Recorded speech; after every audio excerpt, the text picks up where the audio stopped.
Major support for Out to Lunch is provided by the law firm of Jones Walker, established in 1937 with over 375 attorneys in offices throughout the U.S., providing a comprehensive range of services to a local, national, and international client base. JonesWalker.com. And by Shorten Associates, legal recruiters in Louisiana and Texas. From Tula Tacos and Amigos in downtown Lafayette, we're out to lunch with Christian Mader, publisher and editor of The Current. It's business, Acadiana style. Welcome to Out to Lunch. I'm Christian Mader. You know, all musicians want to be actors and all actors want to be musicians. That's how you get David Bowie in the Labyrinth and the Bacon Brothers. To be fair, everyone wants to be in the movie business. And over the last couple of decades, changes in technology and tax incentive programs by state and local governments have made that somewhat easier for folks to do without moving to Los Angeles. Now, wherever you do it, it's not going to be easy, and it can be lonesome if you're embarking on a passion project. And my guest, Brennan Robideau, has spent years pouring his time and life savings into one project, a documentary about pole vaulting phenom Armand Duplantis, said to be perhaps the best to ever do it, and who happens to have grown up here in Lafayette. Brennan tracked Duplantis before he won gold and set records in the 2020 Olympic Games, following him around the world to document his rise in a candid feature built on 700 hours of footage. Brennan grew up in Lafayette and opened a production company, Robideau Creative, in 2018 to take on commercial work and other projects. Brennan, welcome to Out to Lunch. Well, thanks for having me. Appreciate it. Yeah. So, look, Brennan's name might sound familiar to you because of his dad, former legislator and Lafayette Mayor Joel Robideau. And my next guest, Griff First, credits the former mayor's cultural economy program with helping his company, Curmudgeon Films, make a home here in Lafayette. Griff grew up in Van Nuys, California, and in the entertainment industry, too, tagging along with his dad, actor Stephen First, onto sets from a young age. Today, Griff makes movies both behind and in front of the camera. He has acting credits in films like The Magnificent Seven and Terminator Genysis, and has directed several sci-fi thrillers under the Curmudgeon umbrella. Louisiana's production tax credit first brought Griff to Lafayette in 2008, and he met his wife, a Lafayette native, and now they split time between Lafayette, New Orleans, and L.A. And he continues to run productions both in Louisiana and around the country. Griff First, welcome to Out to Lunch. Thank you, Christian. Good to be here. And Brennan, I actually didn't make the connection that Joel was your father. I love Joel. He was such an amazing support of the arts in Lafayette. So very cool. Awesome. Thanks, man. Yeah. So Brennan, let's start with you. You've sunk a lot into a passion project here, right? Born to Fly. And I was struck that this is something that you've done, you know, not on faith, and not just because making movies is a hard thing to do, right? But because you kind of got in with Mondo Duplantis, you know, before we knew he was really going to be that guy, right? So you kind of looking ahead and saying, man, this guy's going places and I want to see where that goes. So now that you're kind of in a position where you're able to put this story together, how do you sell that, right? You've made the investment of time, so how do you capitalize on it? Figuring that out now. No, I mean, it's tough. You know, filmmaking is a tough venture, and even when everything kind of went the way you'd hope it to go towards the end, and you know, he did end up winning the Olympics and breaking the world record, and I have this incredible story that's not just about an incredible athlete, but it's really a coming of age story, a father-son story. There's so many layers to it. But I mean, even then, you know, selling a film is difficult. So, you know, we're in like the final rounds of financing to try and get it done. Obviously, licensing. I couldn't have picked. Let's put it this way: I couldn't have picked a more complicated first feature to make, based on the fact that, you know, there's a lot of licensing that goes on. It's not just my footage. There's competition footage and all that sort of thing. So, you know, I was able to do it very frugally and just kind of using my own money and traveling and sleeping on couches for 5 years. But then now that we're getting to the post-production portion, it's really the brass tacks of, okay, we actually have to complete this thing. But no, I mean, look, we have a really solid thing, and it's a cool film that I think is going to touch a lot of people.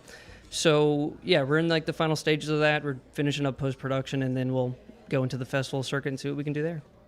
So Griff, you've made movies here, and by here I mean Lafayette. There have been a handful of other productions that have come through, and it's not easy, I would think, to find experienced production folks, let alone actors if you're making it. So why does it even make sense to shoot a film in Lafayette, Louisiana? I didn't know when I first came in 2008 why it made sense, because I was just a work for hire in 2008. I had never been to Louisiana. I was in L.A. and somebody hired me and they said, hey, come to Louisiana and make a couple movies with us. We have a slate of movies. And when they said Lafayette, I was thinking to myself, why the hell are we not going to New Orleans? Because it was really the city that you hear of and dream of in L.A. And then we got to Lafayette, and I ended up making 20 30 movies in Lafayette, something like that. And Wow. sometimes I'll go to New Orleans and make movies, or Atlanta, but I always want to come back to Lafayette because it's easier to get around in Lafayette. I just enjoy the people and the community aesthetically. There's a lot of really cool stuff to shoot, and it's not burnt out. It's like we just shot in Atlanta, and I think there was 40 different productions going on there.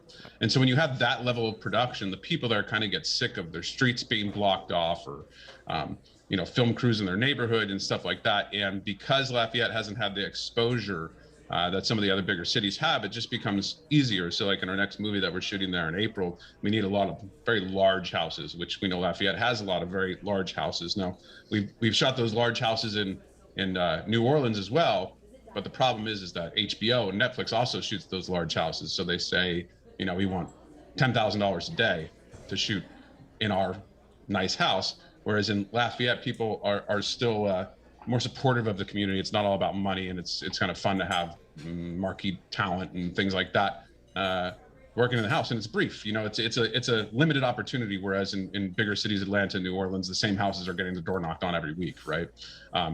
So it's just it's more cost effective. I think it's more fun. There's better restaurants. It's easier to get around, and everybody that we bring there ends up loving being in Lafayette. Yeah. So Brendan, look, I mean, this story that you do other work too, of course, but with Mondo, I mean, this is a Lafayette story in its own way, right? He grows up here, but it's international, right? I mean, I think it's maybe hard to even grasp for some people who may not, but you're basically telling the story of like Roger Federer, right? I mean, in terms of what he means to this level of pole vaulting, right? I mean, this is a phenomenal athlete.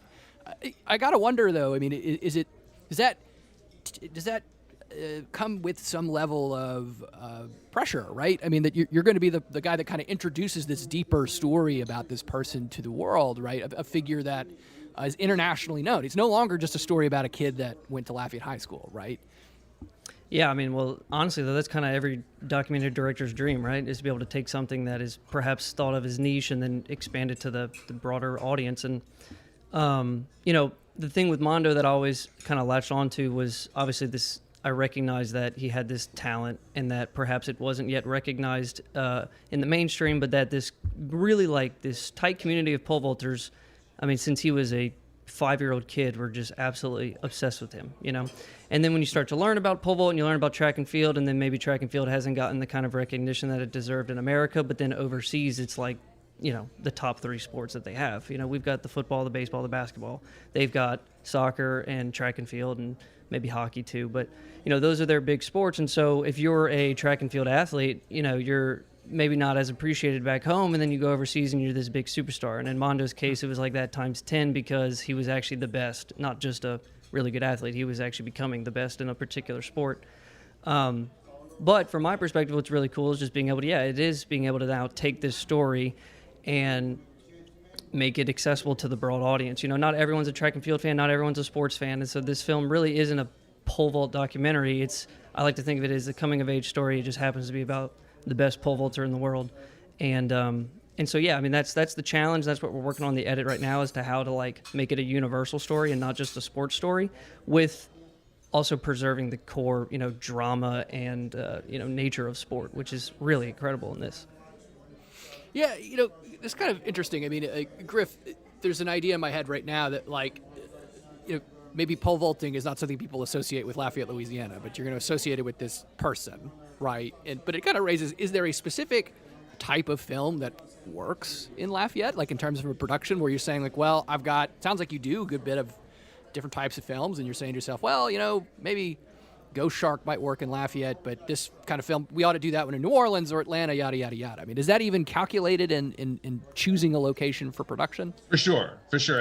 Sometimes the location is a big determining factor of where we shoot, but at the same time, with technology and CGI, you can almost shoot anything anywhere. Like they shot Battle of Los Angeles and Baton Rouge and Oblivion, the Tom Cruise big sci-fi movie in Baton Rouge, I believe, as well. And so you could shoot anything anywhere. Sometimes though, if it's a lot of practical locations and it's specific to something, you will want to choose that location. We have another one called Sierra Madre that takes place in Mexico, and so we're looking at Las Cruces, New Mexico, because you just, without spending $50 million building a city, that just makes sense to go somewhere where the geography and the architecture is a better match for the story. But in general, I'd say you could shoot most of anything anywhere with CGI and sound stages and everything like that. Yeah. So Brendan, where do you want the documentary to land? I mean, I think a documentaries, I mean, a lot of times this is the sort of thing that you get picked up at film festivals, and like that's kind of how it gets introduced to the world at large. I mean, maybe not, in other words, like a big movie theater or something like that. I mean, what does distribution for a film like this look like, given that you've kind of identified it as a niche thing, but also something that's niche that might have world appeal, right? Right. Yeah. I mean that, and that's my job to do, because if I can't accomplish that, then it is a challenge on the distribution front. But luckily documentaries are having a real renaissance right now, and people they love documentaries. They love documentary series. This wouldn't be that, but I mean, a lot of my favorite documentaries of the past years happen to be about athletics. Free Solo and some of the other ones that just really kind of touched on. They were able to break out of their niche, right? Rock climbing is a niche, but yet everyone enjoyed Free Solo and everyone enjoyed the human story behind that. And so, yeah, I mean, ultimately, that's my job. My job is to take this kind of a story and make it universal. And where do I want it to end up? I mean, any streamer, we have really ambitious goals for the distribution. And right now I'm solely focused on finishing it, because at that point, then we can actually, get it in front of the sales agents that are kind of waiting for a first cut and seeing what we can do as far as film festivals go, and then distribution from there. So, I mean, the beauty of today's world is that there's so many options, and it can be easy to get caught up in that too early.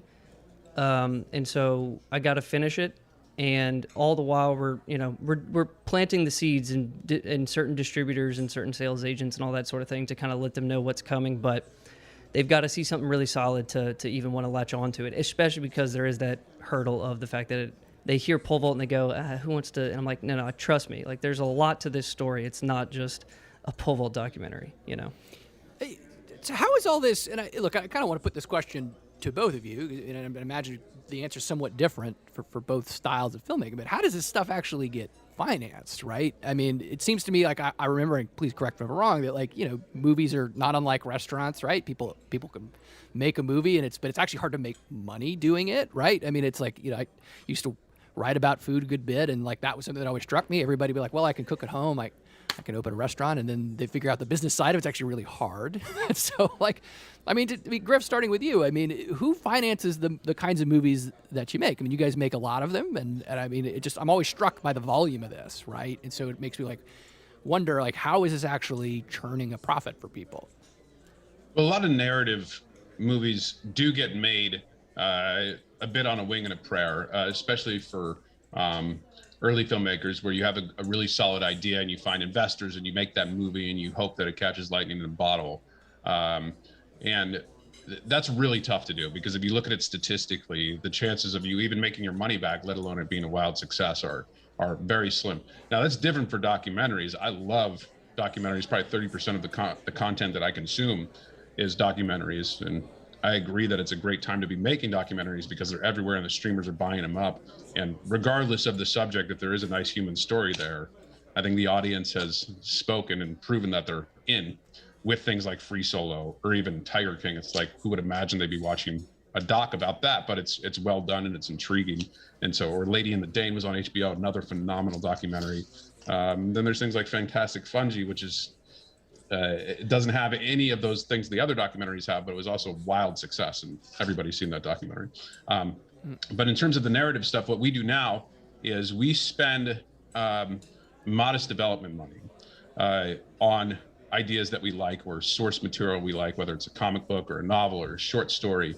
And we work to get a screenplay or a teleplay in place, and then we go straight to a director, a good director that we think talent wants to work with. We get that director to sign on board, and then we go to marquee talent like Morgan Freeman or Billy Bob Thornton, because they're the ones who greenlight the movie. Once you have one of those guys, and you can't get one of those guys without a good director. So great material attracts a good director and great material attracts a good star.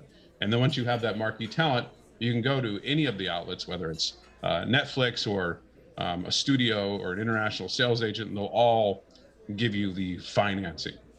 to make the movie once you have the star, because they know once you have the star attached that the movie is worth at minimum X, and so they'll give you that X to go make the movie with and deliver it. And it's called a negative pickup. I mean, the negative being the negative of the film. You shoot the film, you give it to them, and it's kind of like a cash on delivery thing.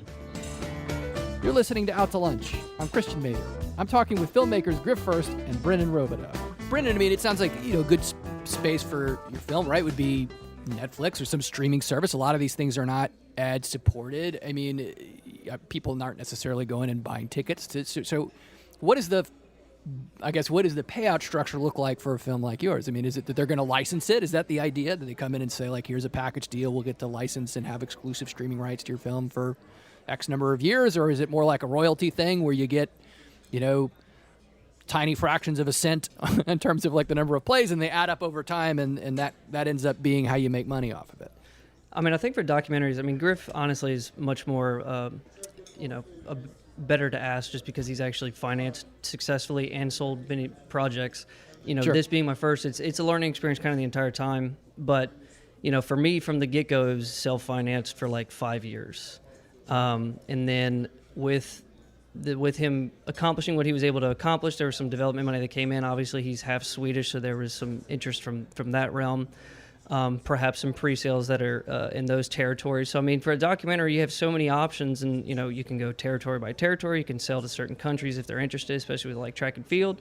They might be interested in Europe a little bit more, and someone like a Mondo character is very attractive to them. We don't want to do too many pre-sales because we do believe that we have something really strong that could perform well at a film festival, for example. And so in that realm, yeah, you know, your hope is that you can have something that has a really strong release, and then, you know, there's some streamers that are interested in it, and ultimately, yeah, it would effectively be a licensing deal. Depending on the streamer, some of them want to license perpetually, some of them want a term. For this kind of a project, because of the certain regulations around the IOC footage and how long they license that, I don't think there would ever be a perpetual license for this project, just because there's, every 10 years there's a re-kick in of the licensing fees for certain footage. So, you know, you're looking at that kind of realm. You know, that 5 to 10 year license would be like a perfect situation. Yeah. Speaking of which, I mean, you've spent 5 years on this at this point already, and I mean, it sounds like you're kind of on the other side of the storytelling, and you have a picture in your mind. I mean, is it at this point that you're starting to think, okay, what's my next story? I mean, I know this is a bit, to use Griff's term, lightning in a bottle, right? I mean, it's not every day you're going to find a world-class Olympian to tell a story about in your backyard. But I mean, is that the kind of thing you want to duplicate as much as you can, or do you see yourself moving into another type of subject matter? Yeah, no, I don't think I'm going to be, you know, the athlete type docu director. And no, it's for sure that the sophomore film is always a big challenge. So, you know, I'm thinking about it right now. I've got a big project to finish, but I'm absolutely planting the seeds for like next projects. And I think the beauty of Louisiana and kind of what's kept me here is the more you look around, the more you realize how many stories there are. You know, I definitely love documentaries. I see myself staying in that. I love narrative too, and I'd love to venture into that at some point in my career. But there are so many stories in Louisiana, and a lot of them really fit in that documentary space. And so, yeah, I mean, I think for me, as soon as I kind of can get to this point of this film where we're at that spot where it's kind of got its legs of its own, and I can step back for a moment, I'm ready to, you know, kick it into gear and find the next story. And I'd love to keep it in a Louisiana style. You know, there's a lot here to talk about, and it's not, it runs the gamut of topics. Sure. Hey, Griff, you said that, you know, you're watching a lot of documentaries. You've done a good narrative stuff. I mean, have you made any documentaries? No, I haven't. I've always wanted to. Gotten into a lot of conversations with different artists who are making documentaries and explored it. Even tried unsuccessfully to option a nonfiction book that I loved recently that I couldn't get the rights to. It's because a huge star had gotten it, and I didn't know that at the time. But I haven't, because I'm known for narrative. I'm able to move quickly on narrative, and I know that documentaries, it's not uncommon for them to take 5, even 10 years to do. And while that sounds great on a spiritual level to do that, it's a really long commitment, and that's why I love watching them, because the amount of time and love that goes into producing these things is extraordinary. Whereas a narrative, it still takes several years. The one we're about to shoot, I've been working on it for 4 years, but it hasn't been, it's been part-time, right? It only becomes full-time once we start shooting it. And from what I understand, having not made documentaries, doing a great documentary takes a lot of time. Yeah, I mean, it's something I find fascinating about filmmaking, right? The idea that the arc on these things can be so long. It's like it makes me wonder if the risk that you take in some ways, the world passes you by the time you give it a good idea, right? Especially culturally, right? That you come in and say, well, this is interesting and people will like this. But you're also like, especially I would imagine in narrative filmmaking, commercial kind of stuff where you're aiming for maybe a larger audience or even a niche audience. It's like you start and you don't know if by the time you get to the end of it, that audience that you or that market that you've identified is going to have the same tastes. I mean, that seems like a really crazy structure for developing a product. On top of that, I mean, and Brennan, correct me if I'm wrong, if this isn't your experience, but there's so much in life in general that's unknown. And with documentary, there's so much story editing that happens, right? It's like you're photographing and you don't quite, you kind of find the story as you're going, right? So that feels like it would give me so much anxiety, whereas like I like to have a roadmap with dialogue because at least I know where I'm going. But it's amazing that you can create these stories that speak to the human spirit out of story editing, and somebody who's starting with not really knowing where it's going and then finding it later in the edit or sometime years down the line in the shoot. That's just, that would give me so much anxiety, just spending the same amount of time I do on a narrative and not knowing where the story is going to head and kind of finding out. There's something exciting about that process, but would also, I think, drive me a little nuts not knowing if I'm going to get it or any of that stuff.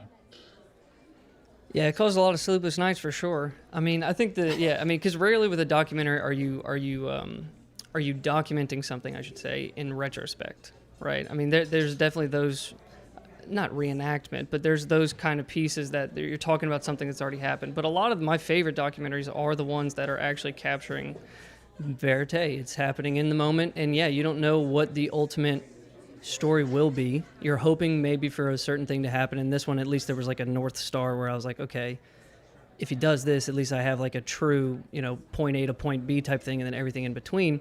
But no, you're absolutely right that you're finding the story as you shoot, and which is why it's so hard to finance from the beginning. That's why you got to kind of, you do have to take that risk, and it's an unfortunate thing because I know there's a lot of stories that people would want to tell, and it's just like impossible to sometimes take that risk. Financially it hurts, personally it hurts.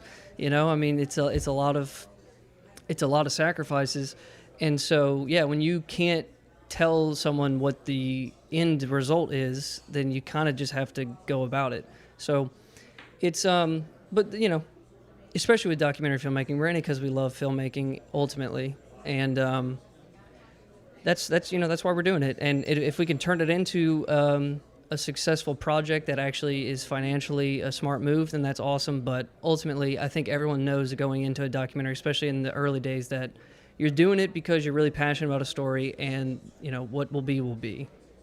Brennan, you said earlier that, look, you kind of identify this guy, like, and you hear from the pole vaulting community that he's special. But I mean, correct me if I'm wrong. You were not a pole vaulter, right? No, not an athlete at all. So I mean, to some extent, it's like, how did you? I mean, was it just a raw hunch? I mean, like, I just feel like if I plug this in, he's like, Christian, this guy's a really good golfer. I think that you should really. I mean, I don't know that I could evaluate that, even if you tell me, he won this, he won that. I mean, what was it at that moment in time that you said, okay, this guy's actually going to be where I think he's going to go, and not just very good, but potentially legendary, right? Sure. Yeah. I mean, look, at the time I was still living with my parents. I had spent a good bit of time working in the film industry in New Orleans and was coming back to get married and was trying to save some money. And my parents lived right across the street from Lafayette High. That's where I grew up my entire life. And then, of course, one day in the newspaper, advertiser, I suppose, talking about Mondo Duplantis, this kid who just jumped 19 feet in the pole vault. And now he broke the world junior record. Now, again, not knowing anything about pole vault or track and field that much, I don't know, it was like something struck and I thought, okay, hold on here. Like, he goes to Lafayette High, I live across the street. Like, let me just introduce myself and kind of learn about this. And I don't know, maybe there's something there. I mean, it was total, at this point, it was desperation. I just needed to be doing something with my life, you know? And I hadn't, like, gotten to direct a project and take on something, so I figured this could be something interesting. And yeah, I mean, then you just start to look into it a little bit. You start peeling back the layers, and you recognize the story that is growing right in front of you. And the fact that he was literally across the street, I could see him pole vaulting literally from the driveway effectively. And you're thinking, yeah. And yeah, you just start looking at the numbers, and then you realize his dad was once a pole vaulter who didn't make it. You know, he was able to get to the professional level, but he never had his chance at the Olympics. And there's this family dynamic and a father-son dynamic, and then there's the niche aspect of this sport, and then he's super famous in this, but then other people don't know about it. And man, you just start peeling back the layers, and you realize you might be onto something here. And so yeah, I mean, I just started shooting. I just showed up and started shooting. Well, you know, they say necessity is the mother of invention. I suppose desperation could be the mother of success. So, Brennan and Griff, thanks so much for joining me today on Out to Lunch Acadiana. Cool. Thanks, Christian. Good to be here. Same, thank you. My guests on Out to Lunch Acadiana have been filmmakers Brennan Robideau and Griff First. We edited this conversation to fit into our time slot here on KRVS, and you can hear our unedited conversation and find out more about Brennan and Griff and the patina of the silver screen by listening to the Out to Lunch Acadiana podcast. You can find and subscribe to the podcast on your podcast app and on our website, itsacadiana.com. If you want to know what we all look like, you can find photos from this show on itsacadiana.com and on our social media. These photos were taken by Astor Morgan, and you can find Astor's photos at astormorgan.com. This week, conditions compelled us to record Out to Lunch Acadiana by Zoom. And next week, we hope to be back at our regular lunch spot, Tula Tacos on Jefferson Street in downtown Lafayette. Tula's open for lunch and dinner and stays open late every day, except Monday. Out to Lunch is a production of INO Broadcasting for itsacadiana.com and KRBS 88.7 FM. Producer of our show is Grant Morris. Our technical producer is Eric Merle. Our associate producer is Molly Richard. Our researcher is Leah Erdialis, and I'm Christian Mader. I'm editor of The Current, Lafayette's nonprofit info community. For local news, commentary, and more, head over to thecurrentla.com and sign up for our newsletter. I'll see you here again next time for more business and conversation on Out to Lunch Acadiana. Bye-bye. Out to Lunch Acadiana is recorded live over lunch at Tula Tacos and Amigos. Tula Tacos and Amigos offers street-style tacos, margaritas, and an open-air courtyard on Jefferson Street in the heart of downtown Lafayette. Major support for Out to Lunch is provided by the law firm of Jones Walker, established in 1937 with over 375 attorneys in offices throughout the U.S., providing a comprehensive range of services to a local, national, and international client base. JonesWalker.com. And by Short & Associates, legal recruiters in Louisiana and Texas. Mitchell Foreman wrote and performs all the music on Out to Lunch. You can hear Mitchell's music anywhere great jazz is sold or streamed, and at mitchellforeman.com.